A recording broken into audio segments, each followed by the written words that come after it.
Welcome, everyone, and thanks for joining us as we preview the upcoming ECC Extra Conference 2026 and the Future Leaders Kickoff happening in February. Today, I'm joined by three leaders, two ECC board members, and one future leader who are deeply involved in shaping this year's program. We have Arnie Salinas, Vice President, Downstream Business Unit for Ariane, Dan Huben, Director of Project Engineering at Eonic, and Mikala Patterson, Business Development Manager at Keystone Engineering. Thank you all so much for being here, folks. How are we? Great. Good, man. Awesome. Thanks for hanging out, guys. So, Artie, man, let's go to you, my friend. You've been on with us a couple of times, but let's start us off. So, for those who may be unfamiliar, can you tell us about ECC Extra? What is it, its purpose, and why is this year's event especially important? Oh, it's good. So Extra, this is the 5th year for it. And so coming out of COVID, we'll try and, everyone wants to get back together. And we had the main conference always scheduled and looking for another mid-year conference touch point here to roll out the theme, roll out just another day activities to get together and just expand our brand and our partnership, right? What makes Extra special is it's a different focus than our typical SOS sponsors only sessions or the main conference. The content is tailored towards the practicing individual on projects, right? Everyday execution of, hey, with the mindset. And so that's where we're going with. And so, yeah, that's what the content's focused on this year. Yeah, thanks for that, Arnie. So you mentioned, let's talk about the Extra Committee, right? You guys have been working on this since August, talk about what the team's been focused on, sort of how it worked, shape the overall direction for this year. No, it's good. I remember when you interviewed Dan and I last year at ECC Extra in Austin, kind of put it in my head. I'm like, hey, this would be kind of cool. And then talked to Dan a little bit in the springtime. And then we had a little heart to heart when we were at visiting BASF in May. And I'm like, let's do this. Right. And so I got Dan committed to join me, or maybe I committed to join Dan. I'm not sure which way that works. I was voluntold. but we got this going and, started looking at, hey, the past 4, what did we do right? What did we do wrong? What do we need to improve? And focus back on the content of things. So looking at the past surveys, probing a few people, hey, what'd you like to see different? What did you like? What do you remember about this one here? And that's how we started tailoring this, man. But we've been since August. There's a team of about 8 of us meeting on a bi-weekly basis that's just going in here crunching. And so it's something when we're at the main conference, we're already grinding away, right? And developing the content. So being able to focus. But yeah, we're putting in effort to focus on the content this year. ECC always does it first class. I've been involved with the group for 15, 16 plus years, and excited about another one for sure. So Dan, you were coerced into this, but willingly, I think. Dan, ECC Extra is headed to Birmingham, Alabama. I've been there a couple of times. I know I've stumbled in some places somewhere downtown, but can you share why Birmingham was the right choice and what attendees can expect from the location and really the execution of the conference? Okay, well, I think first is as an Alabama resident, I'm pretty happy to share that we've selected a great city.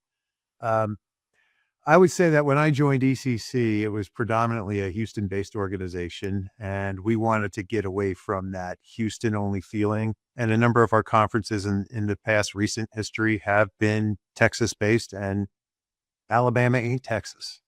But I think it's close enough to where we can rely on a fairly large draw of the Texas-based organization. As our reach grows across the industry, we have to be able to appeal to other people than just downtown or Galleria. And the choice is about creating the right environment for learning, networking, and focus on the content. And Birmingham does check all those boxes. It's the perfect size venue for the event. It's everything that we want to do is within walking distance. No one's going to get lost. And there is still plenty of opportunities within the city. If you want to go a little further afield, there will be opportunities for you to do so. And And I think finally important, also supporting the non-Texas location is that we have put a lot of effort into developing the content. And I think Birmingham is going to give you just enough separation to where you're not focusing on the day-to-day grind of of the office. I think that you're going to be able to fully focus on it and maybe actually walk away from this extra with a little bit more actionable takeaways that can help your day-to-day. So I think Birmingham is the best solution. Yeah, it makes sense, Dan. I like that idea of kind of separate yourself from, that Houston pool and maybe getting a chance to, really dive into the conference and absorb it. So that's a great comment. Yeah, it's kind of hard. It's kind of hard to have your retreat in the conference room down the hallway, right? That's right. Good point, Dan. So, Arnie, walk us through the content blocks or some of them kind of planned for the conference. I mean, what themes will the blocks explore? How do you prioritize the subject matter this year as far as the committee? Yeah. So as we were developing this, we're just trying to brainstorm ideas of what do we all see on projects that just we know it's going to happen. And sometimes we don't really take a proactive approach of engaging communicating out that, hey, what are we going to do when this happens? When this scenario hits. And so looking at it from a perspective of owner, contractor, construction, how do we all work together? All those partnerships and alliances of what we're doing in there. So we've broken these up into four. I'll talk about a few of them. Dan will talk about the next few, but one is leadership alignment. We have a guest, our keynote speakers, Robert J. O'Neill.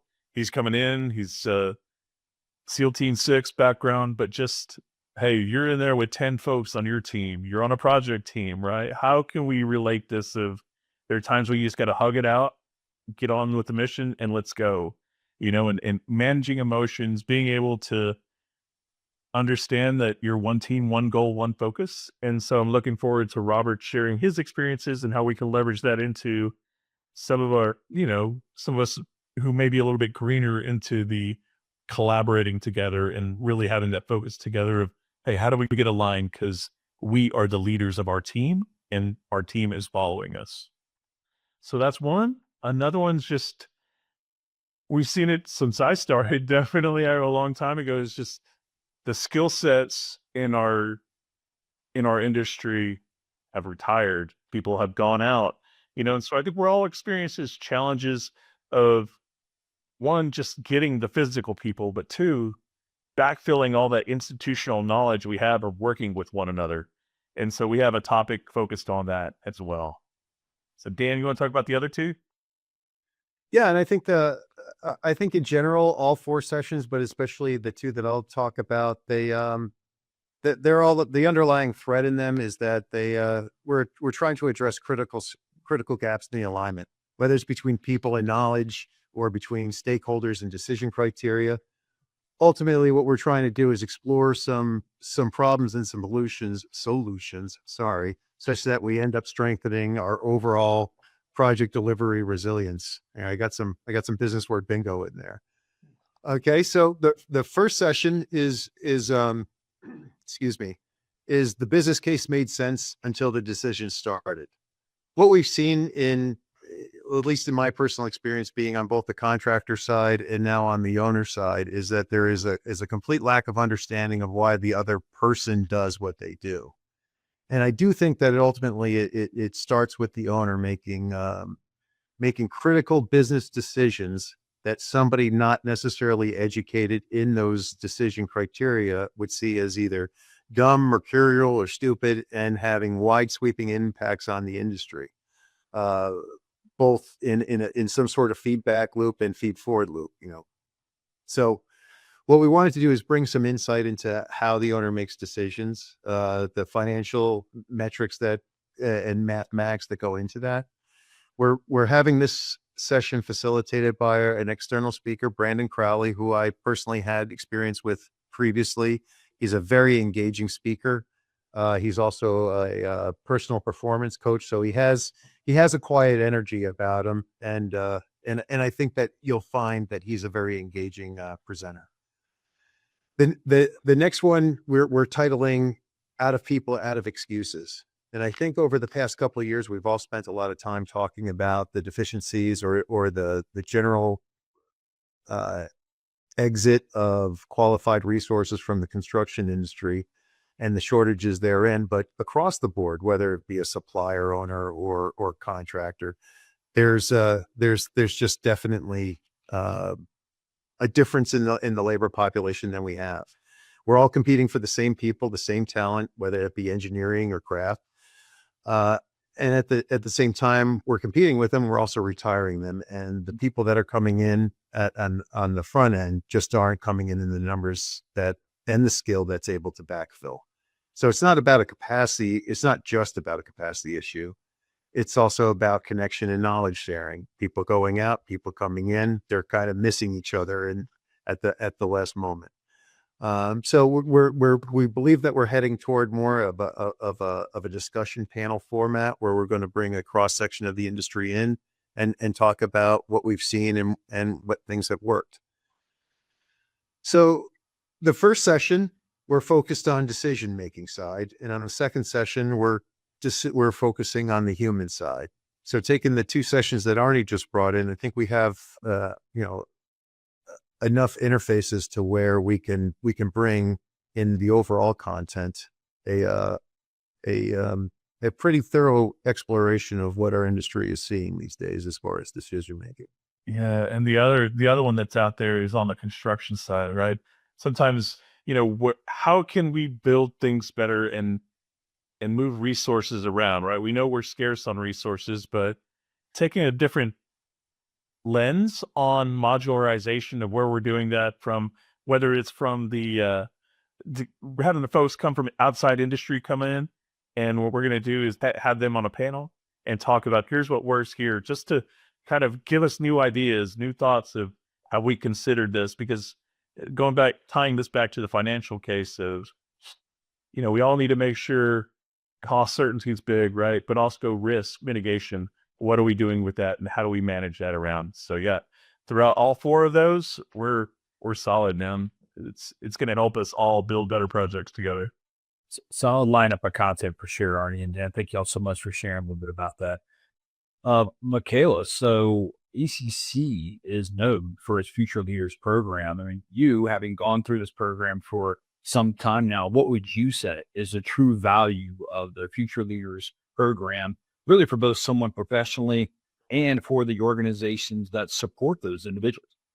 Right. Yeah. So professionally, it exposes you to perspectives that you normally wouldn't get inside your own company, right? So how other contractors, owners, suppliers, how they think and make decisions, solve problems. So you really get to build, I guess, relationships and learn leadership skills that you can immediately take back to your day-to-day job. And then for the organization, the benefit is just as meaningful there because, like everyone mentioned before, we're in an industry where the transfer of knowledge and leadership, the gap is large. And so it's critical. And so having a program like this does help us bridge this gap. And so, companies at the end get employees that are more well-rounded and connected and prepared to lead, whether it's project teams, projects in general, client relationships, et cetera. So. No, thanks, Mikala. And just continuing our conversation, I think, encouraging first year nominations is a focus of the organization. I mean, why is it important for companies to continue nominating first year future leaders? And really, what message would you share with someone considering joining the program for the first time? Maybe they're on the fence about it. Mm-hmm. Yeah. So it's important because, it is really one of the few programs out there that truly builds the next generation of talent, I feel. And it does so in an intentional way by, the exposure to other leaders, the committee involvement, and the network that supports you, long after you graduate the program as well. So for anyone considering joining, I would say 100% yes. And you'll find that you're going to grow quickly and get connected across the industry. And ultimately, you're going to walk away with skills and relationships that genuinely move your career forward. Cool. Thank you for that, Mikala. I appreciate your perspective. So, Arnie, I'm going to come back to you. Let's talk registration. I mean, registration for ECC Extra is officially open. Can you walk us through how people can sign up and how quick the process is, especially for those who have participated in ECC before. Yeah, no, registration's been open a few weeks now. And if you've been to an ECC event previously, you have a profile logged in there. If you have done that, it should not take you more than 3 minutes. Takes you more than that, and you're struggling a little bit. But we definitely have a support staff that can help you. But so that's one thing. Also, to get there, the main website, then there's a tab, events, and I think there's ECC Extra registration open. And it gives you the agenda, the hotel details. But if you can go in there and take advantage of this, because we're filling up, man, and we're excited about it. And Arnie too, like I've been to Birmingham several times. I mean, it's really pretty easy to get in and out of. And talk about the logistics of it, because that matters to people who are trying to go to conferences. Yeah, so two things surprised me when I went to Birmingham. One is, hey, I set foot off of the plane, and 24 minutes later, I was walking into the hotel, right? And that was with a 10-minute Uber ride. Wait for a 10-minute Uber ride. Yes. So knowing in advance of next time, but you can really get in and out. And the other thing that surprised me is our hotel and the event center where we're stationed. It's literally next door to the SEC headquarters. So it's one thing that surprised me. I'm like, it's kind of hidden, nothing, no signs or anything, just little logos on the wall and on the windows. And I'm like, that's where it is?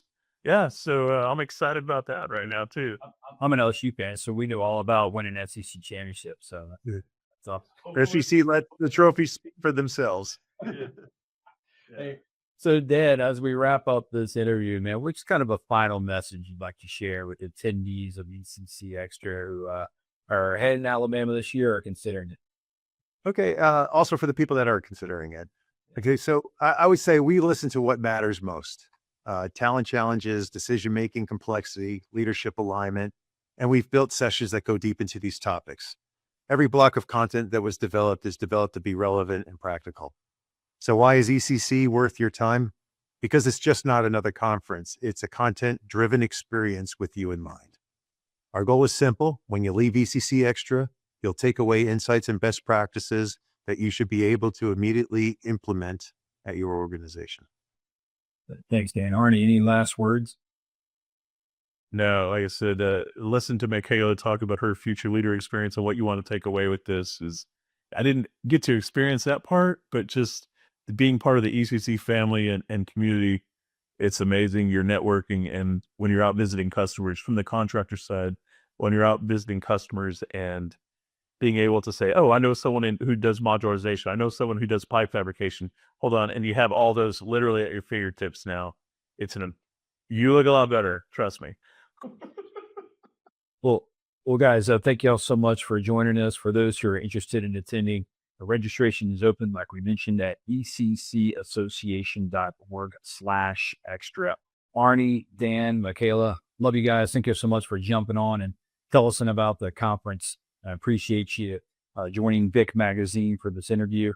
And as always, for more interviews, industry news, insights, and industrial events, visit vicmagazine.com. Remember, it's what we do together that counts.